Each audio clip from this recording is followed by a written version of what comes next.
አሁን ነገሮች ቀስ በቀስ ግልጽ ይሆኑ። ንገሪኝ እማዬ። ቆይ ምን ነው ግልጽ ይሆናልሽ? ንገሪ። ኤቢ ሰላም የጻፈችው ደብዳቤ ላይ ያለችው ነገር በደንብ ታስታውሻለሽ? አሁን ማዬ በደንብ ነው ማስታውሰው ማዬ። አሁን ተረዳሽኝ አይደል ማዬ? አሁን ገባሽ? እነግርሻለሁ በደንብ ነው ማስታውሰው ማዬ። ይኸውልሽ ሰላም የጻፈችው ወረቀት ላይ ማለት ነው ዳጣን ልጄ ነሽ እንዳትጠራጠሪ ብላ ነበር። ግን አባዬና ናታ ልጄ ነሽ የምትላት ስለወለደቻት ሳይሆን ስለምትወዳት ነው አሉ። እሺ ይኸውልሽ ማዬ እኔ ግን ማለት ነው በቃ ምንም ነገር እያመንኩኝ አይደለም። ይኸውልሽ ማዬ ዳጣስ ቤት የሆነ ነገር አላት ያለው በጣም እርግጠኛ ነኝ። እስኪ በደንብ አስቢ ማዬ። ዳጣ እኮ እኛ ቤት ከመጣች ጊዜ አንስቶ አንድ ቀንም ቢሆን ሌላ ቦታ ሄዳ አታውቅም፣ ወይ ደግሞ በቃ ቤተሰቦቿ ጋርም ሄዳ አታውቅም እኮ። እና ደግሞ ስለ አባቷ፣ ስለ እናቷ፣ ስለ እህቷ ምንም ነገር እኮ አውርታ አታውቅም። አንቺን ቀድሜ ሰምቼሽ ቢሆን ኑሮ ይሄ ሁሉ ነገር አይፈጠርም ነበር። እማዬ ይኸውልሽ አመንሽኝ አይደል? እኔ እኮ ማዬ በጣም ብዙ ጊዜ ነግሬሽ ነበር፣ በጣም ብዙ ጊዜ፣ ግን አንቺ አላመንሽኝም። ይኸውልሽ እማዬ ግን አሁን ማለት ነው አሁን ከዚህ በኋላ እኔ ስታሰር በቃ አንቺ ብቻሽን ነው የምትሆኙ ማለት በቃ ምን ማድረግ እንዳለብሽ በደንብ ማስተዋል ያለብሽ። ይኸውልሽ እማዬ ደግሞ እኮ በቃ ፖሊስ ከመጣ እኔንም ውሃንም እኮ ነው የሚያስሩን እማዬ። እኔ የምለው ግን ቆይ እኛ ከዚህ ቤት ከወጣን ዳጣ የዚህ ቤት ልጅ ልትቀጥል ነው እንዴ? አይተውቅ እማዬ። ይኸውልሽ እሱን ታዩና ማለት ነው ሰላም እኮ ከመጣች አሳብዶ እኮ ነው የሚያስወጥሽ እማዬ። በደንብ ማሰብ አለብሽ እንዴ። ሁለቱ ተባብረው የሆነ ነገር ሊያደርጉ ይችላሉ እንዴ።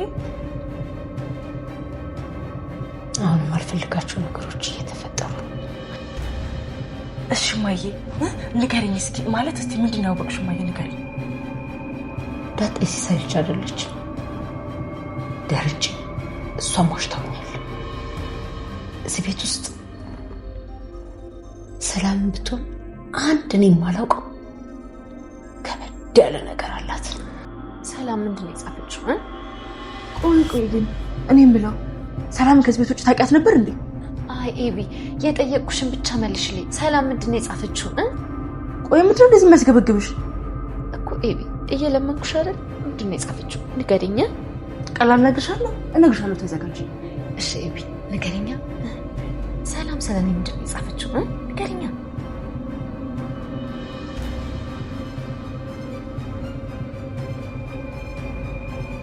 ደረጀ ዳጣ የሲሳይ ልጅ አይደለችም አይደል?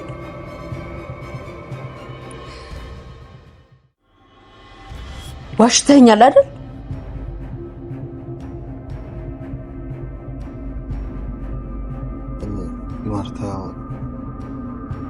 ዳጣ ትክክለኛ እናቷ ሰላም እንደሆነች ልታውቅ ከጫፍ ደርሳለች።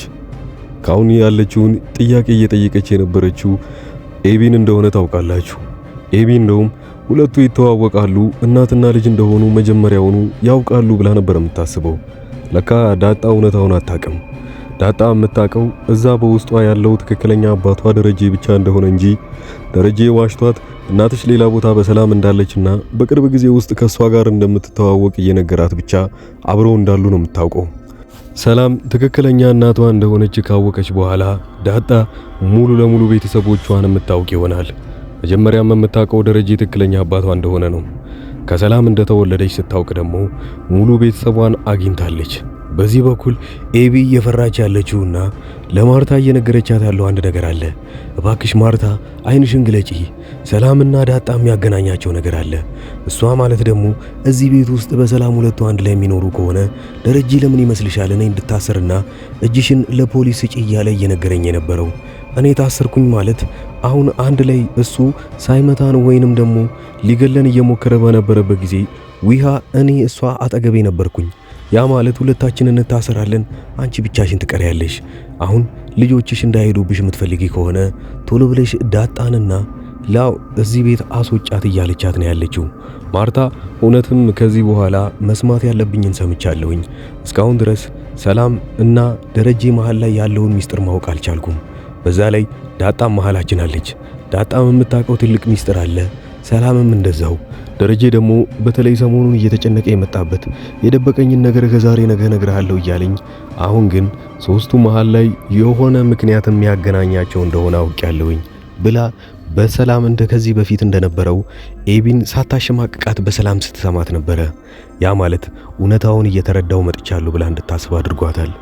የሟቹ ጓደኛ እዛው ቤት ውስጥ እየመጣ አሁን ላይ አግታችሁት ከሆነ ልጁን ልቀቁት አሊያም ገላችሁታል ማለት ነው እያለ ቤት ውስጥ ገብቶ ሲያስጨናንቃቸው አይታቸዋል።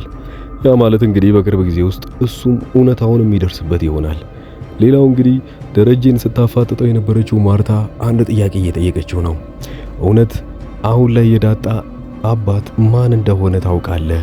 እሱ እንዳልሆነ ሰምቻለሁ ብላ የዚህ በፊት የነገራትን የውሸት ስም እያነሳችበት እውነት ነው ወይ ዋሽተኸኛል ስለሱ እያለችው ነው። እሱ ግን ከመመለስ ይልቅ በጣም አንገቱን ያቀረቅርና ዝምታውን ነበር የመረጠው። ዳጣ ኤቢን ትክክለኛ እናቴ ማን ናት? ደብዳቤው ላይ ምንድነው የተጻፈው ብላ እየጠየቀቻት እያፋጠጠቻት ነው ያለው። በዛው በተመሳሳይ ሰዓት ደግሞ ማርታ ደረጀን ትክክለኛ አባቷ ማን እንደሆነ ታውቃለህ? ያኔ ነገርከኝ ስሙ ውሸት ነበር አይደለ? ይህንን እየጠየቀችው ነው። ደረጀ ግን አንገቱን ዝቅ ያደርግና ምንም አይነት መልስ ሳይመልስላት ልክ እውነታውን እንደዋሻት አይነት ነገር ፊት እያሳያት ነበረ። ያ ማለት እንግዲህ እያመነ መጥቷል። ደረጀ ነገሮችን ለማቃለል ሲል ወይንም ደግሞ እውነታው እንዳይወጣብኝ በሚል ሁኔታ ላይ ያው ኤቢን እያጨናነቃት እንደሆነ ታውቃላችሁ። ኤቢ የምታውቀውን ሚስጥር እንዳትናገር ለማርታ እየነገራት ነበረ። እውነታውን ሁሉም ነገሮች እውነታ መውጣት አለባቸው ብለሽ የምታስቢ ከሆነ መጀመሪያውኑ አንቺ ራስሽን ሄደሽ ለፖሊስ ስጪ ያላት ነው። ያ ማለት እንግዲህ እንደውም እሷ ብትታሰር ለሱ እረፍትና ጤናውን የሚያገኝበት ወይንም የሚመለስለት እየመሰለው ነው። ከሷ ይልቅ ዳጣን መልሶ ማግኘት ስለሚፈልግ ብቻ። በሌላ በኩል ሰላምም ቢሆን ከነበረችበት ቦታ ወጥታ እዚሁ ተመልሳ እንደምትመጣና ሁሉንም ነገር እዛ ቤት ውስጥ ተናግራ ልጆቼም በሰላም ካንተ ንብረት እንደሚካፈሉም ጭምር እነግርሃለሁ ብለዋለች። ደረጀ ግን አረባክሽን ቢያንስ አንቺ እዛ ባለሽበት እኔ ነገሬ ቀድሜ ልንገራትና ለማርታ ከዛ በኋላ መምጣት ትችያለሽ። የመጀመሪያውን ተሳስቼና ሆን ብዬ ነበር ያደረኩት። ያ ማለት ዳጣን የወለድኳትኝ በዛን ሰዓት ላይ ራሴ ወስኜና እሺ ብዬ ነበር ያደረኩት። ስተቱንም የፈጸምኩት ራሴ እያወቅኩ ነበር ይላል። ሁለተኛውን ግን እኔ በተኛውበትና በሰከርኩበት መተሽ ነበረ እኔ ጋር የተኛሽው። ያ ማለት ሆን ብለሽ ነበር ይሄን ነገር ያደረግሽው ይላታል። ከዚህ በፊት ሲጨነቅ የነበረው ደረጀ ብቻውን ነበረ። ደረጀ ብቻውን ሚስጥሩ ከዚህም እንዳይወጣበት እያለ ቢያንስ ለመቆጣጠር እየሞከረ ባለበት ሰዓት ላይ ድጋሚ መጥፎ እጅ ወይንም ደግሞ ያኔ ኤቢ መሃል ይገባል። ኤቢ ጋር ሲገባም ናታንም መጨነቅ ይጀምራል። ናታንም ቀድሞ አደራ ብሎ የተቀበለውን ደብዳቤ ተበትኖበት ወይንም ደግሞ በሱ ስህተት ብቻ ነበረ ኤቢ ያወቀችው። ኤቢም በራሷ በኩል ጭንቀት ውስጥ ትገባለች። ናታንም እንደዛ እየተጨነቀ ባለበት ሰዓት ላይ ያው ዳጣ ምንም ነገር ማወቅ የለባትም ብላ ብቻ በዛም ማለ በዚህ ዳጣ እንዳይሰማ ወይንም ዳጣ እንዳትሰማ ለማድረግ እየሞከሩ ባለበት ሰዓት ላይ ዳጣም ደግሞ ደብዳቤው ላይ የተጻፈው ስለ ዳጣ እናት ትክክለኛ የሚናገር ነገር እንደሆነ ከማርታ ትሰማለች። ማርታ መጠየቅ የፈለገችው ያው ሰላም ሚስጥሩን ታውቃለች ብላ ስለሳበች ነው። ወይንም ደግሞ ዳጣ ያው መጀመሪያ ቀድማውኑ ሙሉ ሚስጥሩን ታውቃለች ብላ ስትጠይቃት አረ ዳጣ የምታውቀው ነገር እንዳልነበረና ይባዙኑ ማርታን ማጨናነቅ ትፈልጋለች። እባክሽን ደብዳቤው ላይ ምን ተብሎ ተወርቶ ነው? እኔ የምትነግሪኝ ነገር እፈልጋለሁኝ። ስለ ደብዳቤው ላይ ስለ እኔ እናት ከሆነ የሚገልጸው ማናት እናቴ ብላ ትጠይቃለች። ያኔ ግን ማርታ አንድ ነገር ይገባታል። ለካ ዳጣ ቀድማውኑ እናቷ ማን እንደሆነች አታውቅም። ስለዚህ ባልናገር ይሻላል ብላ ዝም ትላለች። ወዲያውኑ ግን ሁሉም ሰዎች ይህን ነገር እንደማይነግሯት ታውቃለች እና ናታንም ጋር ስትሄድ ናታንም ቀድሞ ደብዳቤውን እንዳነበበው ስለምታውቅ እባክን ስለኔ እናት እንደተጻፈ ለምን አልነገርከኝም? አሁኑኑ እንድትነግረኝ እፈልጋለሁ። ትክክለኛው እናቴ ማነች? ምንድነው የጻፈችው ሰላም ስለ እናቴ ብላ ብትጠይቀውም ግን ናታን ለመመለስ ፈቃደኛ አልነበረም። ወዲያውኑ መጥፎ የምትሰራውና ተንኮለኛ ነገር ስለሆነች ኤቢ ሳልፈልግ እኔ እንድበሳጭ ስለምትነግረኝ እሷን እጄ ጠይቃለሁ ብላ ክፍሏ ትሄዳለች። ያኔ ግን ወዲያውኑ ኤቢ አንድ ነገር ትረዳለች። ዳጣ ትክክለኛ እናቷ ሰላም እንደሆነች መጀመሪያውኑ ለካ አታውቅም። ያ ማለት እንግዲህ እዚህ ቤት ውስጥ ደረጀ ለምንድነው ይዟት የመጣው? እናቷ ያው ዳጣ ሰላም እንደሆነች ካላወቀች ለምንድነው ደረጀ ወደዚህ ቤት ውስጥ አስቀምጧት ምንም አይነት ነገር ሳታሳይ እስከ ዛሬ ድረስ የቆየችው? ውጪ ዘመዶች አሉኝ አባቴም አለ አውቀዋለሁ እያለች ነገር ግን አንድ ቀን ደውሎላት እንደማያውቅና ብቻ ውጪ ያሉ እህት ወንድሞቿ ጋርም አንድ ጊዜ አንስታቸው አታውቅም።